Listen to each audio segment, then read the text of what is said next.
Alright, what's going on YouTube? So, what I realized with starting my channel is you have those million view ideas and it turns out to be 5 view presentations. And over the last few months I had a ton of videos that I just haven't released, in part because I felt like the quality just wasn't what it needed to be. And I kind of sat back and I wondered, I'm a new YouTuber trying to really kind of make something out of this. Why would I take content that may be helpful and just kind of trash it when, even if I don't think it's up to par, it might be, good enough for someone or even great to someone. So what I decided to do with all of my videos that I've created over the last few months is basically I'm going to go ahead and edit it, upload it, release it, and see what the YouTube community thinks of, the few videos, actually about 10 videos that I've had sitting on and wasn't sure if it was good enough to release it. And I think this is an important lesson to myself and anyone else that's new, that's really starting and trying to get into it. It's like, it's obvious that you're going to start somewhere and it's probably going to be a few crappy videos in the beginning. And, you use that as your learning experience to continue to build and grow and make the presentation that much better each time you do it. So with that in mind, and that's definitely something that I already had in mind, but it's just like when I start to look at the videos, it's like, it could be so much better. But at the same time, this is what it is now, so what do I do with it? And I'm to the point now where I feel like, hey, take a chance, do something with it, because it's all part of showing the progress of where I was to where I want to be with it. So, hey, check out the video and rate the video. Tell me if the video was helpful to you in some kind of way. How long did you last with the video? Was it an issue with the audio, the visual, like just whatever critique you have with these videos? I definitely want to know, because there's certain things I noticed and I want to see if these are the same things that the viewer noticed as well, or was I just being too picky with the content that I was putting out there, and it might have actually been pretty good and I just had a higher standard than maybe I should have. And well, I don't think it's bad to have a high standard, but maybe critiquing myself too hard to the point where what I thought was crap, somewhat trashy, was really pretty decent. So I'm gonna have a few of these videos uploaded within the next couple of days. So definitely leave some feedback and tell me what you think. And on to the first one. Alright, what's going on YouTube? I wanted to make a real quick video and talk about, the feeling that comes with working for yourself versus working for someone else. And, the main thing with this topic is I'm sure that we've all had a job at some point that we didn't like. And, with that job, I would ask, when it comes to the pay, how much does it matter? When you don't like your job, how much do you care about how much you're getting paid, when you're getting paid, and just basically when it comes down to it, if you knew you wasn't getting paid at this job you didn't like, even if it was delayed for a day, could you go in on that day where you knew that you were supposed to get paid, work, and know that you have to go a whole one more day before you see your paycheck? Or even worse, what happens if it's a whole week later and for whatever reason, payroll, HR, whoever it was, screwed up and you weren't getting paid when you was expecting it? Could you do your job, and would you do your job with that same enthusiasm if you had it, knowing what the situation was? And I think that's an easy answer. I think the answer is, if you already don't like the job and now you're not getting paid, or you're going to be shorted, unless you are responsible and understand like the short-term effects of and the long-term effects as well of a decision where you just kind of react in the moment. There are some that will be like, if I'm not getting paid, I'm not working, which is almost understandable, but like I said, there are consequences, and if you're not prepared,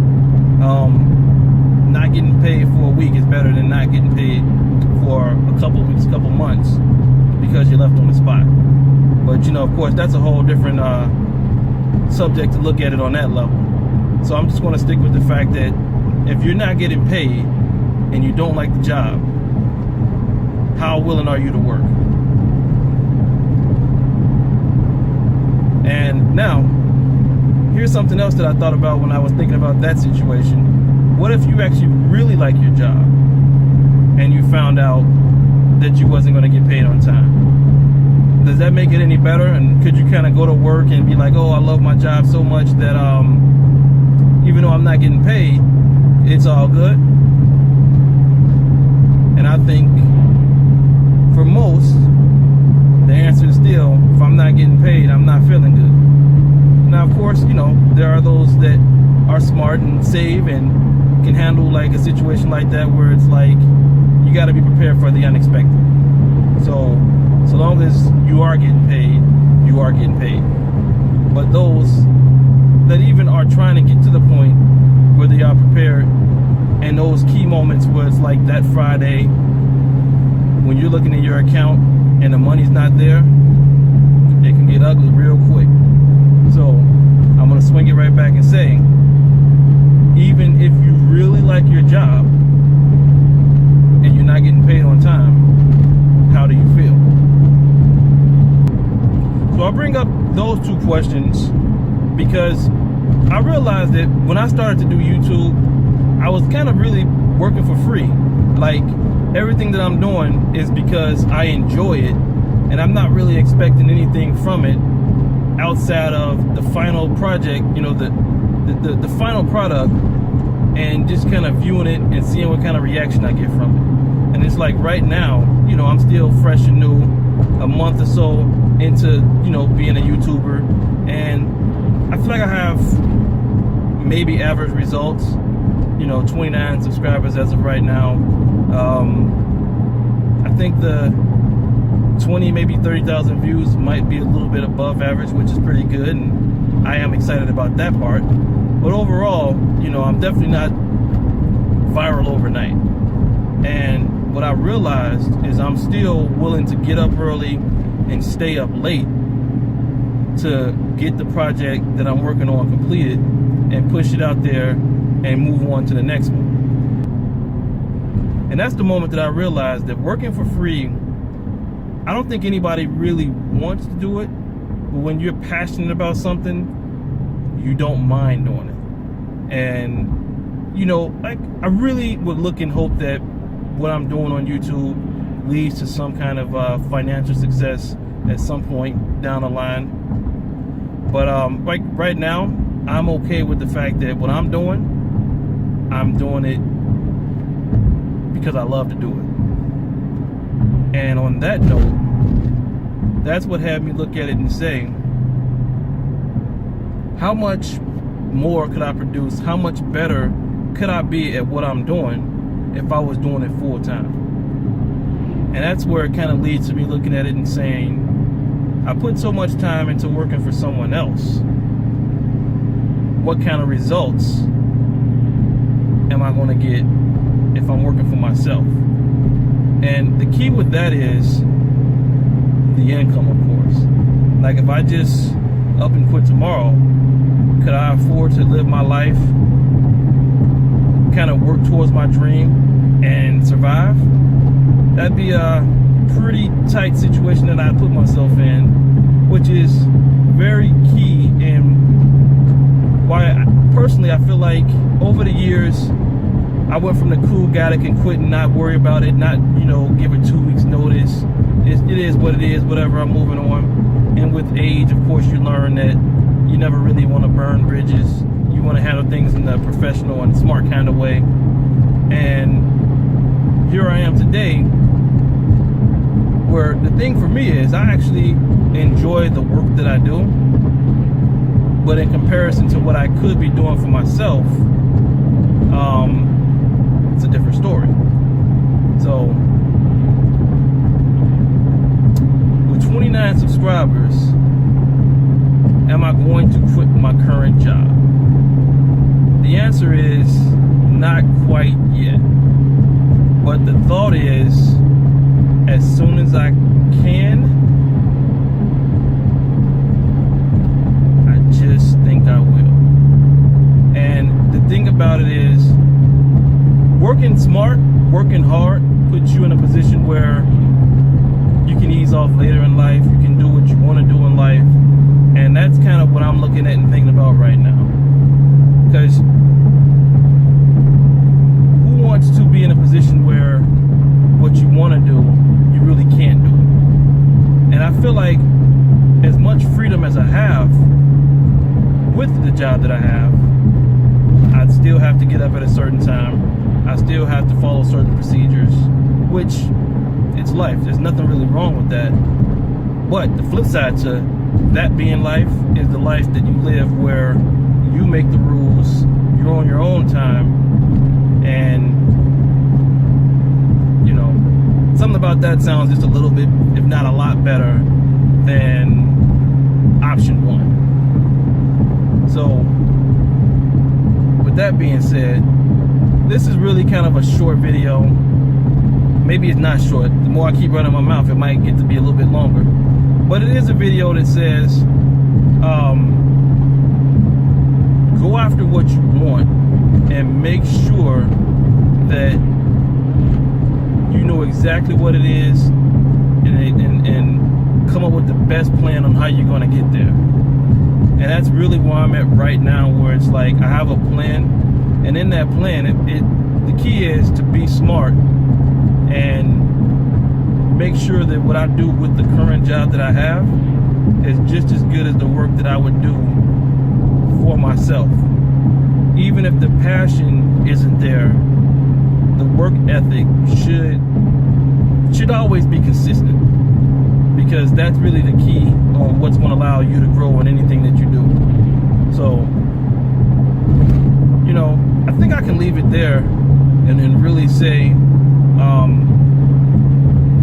I'm motivated to live life working for myself and not being afraid of the challenge that comes along with generating my own paycheck as opposed to someone else giving me a paycheck. And the big thing with that is you're limited to what that person wants to give you. And when you're working for yourself, the limit is how much work you want to put in to basically growing and building whatever it is that you're trying to build.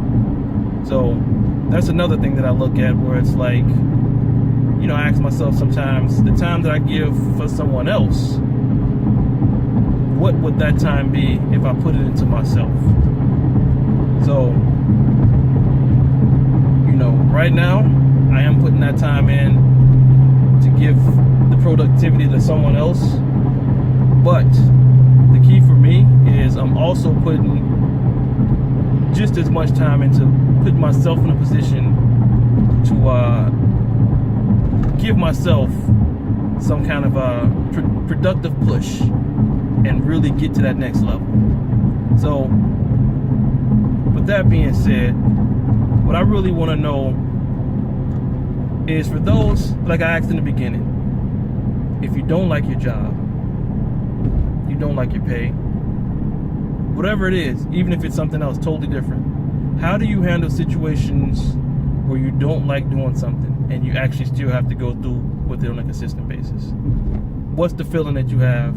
And what's the feeling that you have when you, if you've actually been one that made it to the next level, where you've actually been able to transition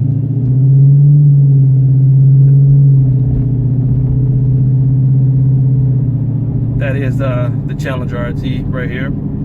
Had to take a stop and pause. So back to what I was saying.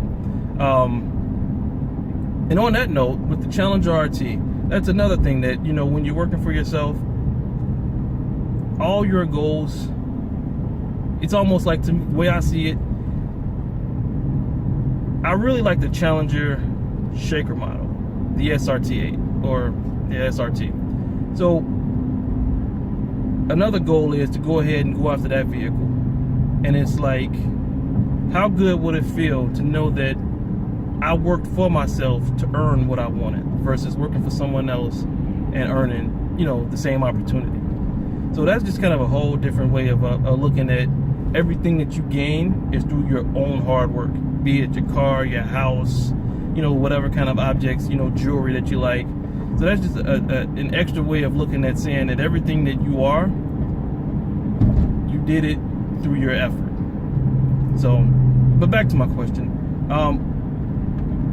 When you got from doing something you didn't like to getting to the point where you were able to succeed, what did that do for you and those around you? That's something that I really would like to know. So leave all your thoughts in the comments, because I feel like this right here is something that, you know, I would like for it to have some sense of inspiration behind it. So I think I want to leave it at that for this video, and hopefully the next time I'm talking about working for myself, I'm actually in the process of working for myself and no one else.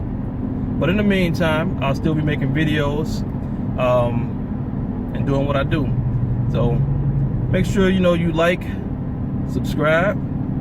Those comments are extra important, so leave those down in the comment box for me. And until next time, I'm out.